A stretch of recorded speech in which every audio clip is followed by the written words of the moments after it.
Minhas senhoras, meus senhores, muito boa noite. Bem-vindos a mais um 125 minutos com Fátima Campos Ferreira. Desta vez a edição número 4 deste ano. É um momento particularmente feliz, dada a personalidade que hoje temos entre nós. Pessoa de quem, de resto, a Figueira da Foz gosta de uma forma muito particular, dado que, inclusivamente, é uma das 7 personalidades em todo o país a quem foi atribuída pela Câmara Municipal da Figueira da Foz a chave de ouro da cidade. O que diz bem da forma carinhosa como a população figueirense encara Sua Alteza Real o Sr. Duque de Bragança, Dom Duarte Pio. E no meio de todas as personalidades que ao longo dos 3 últimos anos têm por aqui passado, no ano em que se comemora o centenário da República, é interessante, é estimulante, eu diria que era necessário, é uma outra forma de fazer cidadania, propiciar e dar a possibilidade de todos beneficiarmos de ouvir o pensamento sobre Portugal, de uma outra forma de ver Portugal, dado que a 30 anos de termos 9 séculos de história, temos 8 nonos de um determinado regime e 1 nono de outro. Portanto, é com todo o peso da cultura do nosso país que nós partilhamos em cima das nossas costas, que hoje temos a felicidade de poder ouvir em direto, ao vivo, sem intermediários, refiro-me às lentes da televisão e aos micros da rádio, sentirmos o pulsar químico do próprio rosto. Sr. Dom Duarte, muito obrigado pela sua disponibilidade para cá ter vindo, bem-aja. Conto sempre com esta casa, onde de resto já foi recebido noutros tempos, noutras décadas, com o mesmo carinho que espero que pelo menos encontro nesta altura. E à Fátima, mais uma vez, muito obrigado por esta disponibilidade. Muito obrigado e boa noite a todos. Muito obrigada, Sr. Domingos Silva. Muito obrigada também ao Casino por proporcionar estes momentos de cidadania tão saborosos e de tão importantes também para a nossa cultura, para a nossa vivência como portugueses. Duas boas noites a todos os cidadãos deste país que aqui estão. Muitos não serão figueirenses, alguns não serão, certamente da região pelo menos serão.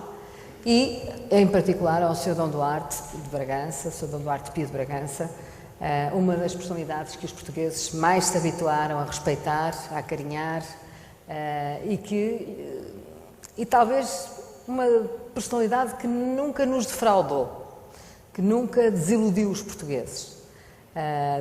Talvez por isso o carinho seja maior por si. Sr. Dom Duarte, o país está a comemorar 100 anos de implantação da República. Este ano, particularmente este ano, as comemorações são fortes. Ora, em 100 anos nós vamos na Terceira República.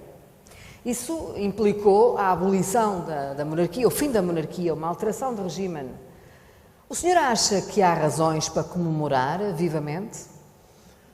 Bom, o historiador e deputado Fernando Rosas, com quem eu normalmente não concordo muito, mas disse uma coisa muito interessante. Disse que, de facto, os que fizeram o golpe, a Revolução, o 5 de Outubro, que a maior parte deles não se portaram bem, uns suicidaram-se, outros falharam, etc. Mas que os únicos que mereciam ser homenageados, porque realmente tinham disponibilidade, tinham dado grande disponibilidade, generosidade, até dispostos a dar a vida, eram os revolucionários da Carbonária.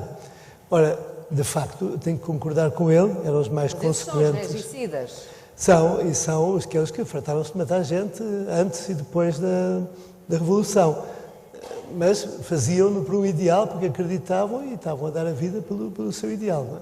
Agora, se aceitarmos uma homenagem a esse género de pessoas, temos que também reconhecer a Al-Qaeda, a ETA, a IRA, etc., porque todos eles também combatem por um ideal. Só que não concordamos, achamos que é uma forma errada e negativa e condenável de lutar pelos seus objetivos políticos, não é?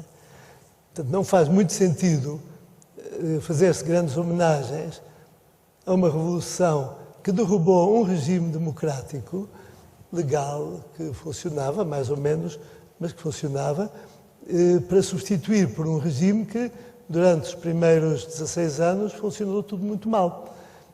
E os segundos, a partir da Segunda República, funcionou um bocado melhor, mas ninguém gosta porque não era democrática. E depois, finalmente, uma terceira revolução militar, lá conseguiu finalmente voltar à democracia, mas uma democracia muito parecida com a que tínhamos antes de 1910, a tal ponto que os militares de Abril fizeram questão, logo do começo, de se demarcar claramente dos revolucionários, dos republicanos de 1910. E tanto assim que até convidaram para os primeiros governos o PPM, para mostrar que não tinham nada a ver com aqueles caixeiros e aquela gente, enfim, que fez a Revolução. Então, perguntamos o que é que se está a comemorar? A balbúrdia, as desordens, as violências que ensanguentaram o país durante 16 anos, a Segunda República, que teve momentos altos e também teve momentos baixos, mas que não foi democrática, ou a Terceira República que temos hoje? E se eles consideram que a Segunda não era verdadeiramente uma República, então não temos 100 anos de República ainda, não é? Então era preciso esperar mais 26 anos ou mais. Sr. Dom Duarte, mas na verdade o regime republicano também chega porque o regime monárquico estava apodrecido, estava muito fragilizado, tinha muitos problemas, enfim, alguns internos, outros externos, tinha inclusive sofrido o ultimato inglês, que tinha fragilizado bastante o país. Como é que se compreende que a monarquia tenha chegado, já que estamos a fazer um pouco de história, a esse ponto? Portanto, a monarquia abriu flancos, no fundo. Depois de séculos de história, abriu flancos. Porque, como diz o historiador, enfim, há um historiador que disse recentemente uma coisa muito interessante, disse, na opinião dele, a República começou com a Revolução de 1834, com o começo do liberalismo. O que aconteceu em 1910 foi derrubarem o rei e porem um Presidente da República, é a opinião dele. Agora, claro que eu não concordo inteiramente com isso, porque, de facto, o que corroeu, o que levou o regime vigente antes de 1910 a esta situação foi um excesso de democracia parlamentar cujas leis e cuja regulamentação, enfim, não permitiam uma estabilidade política.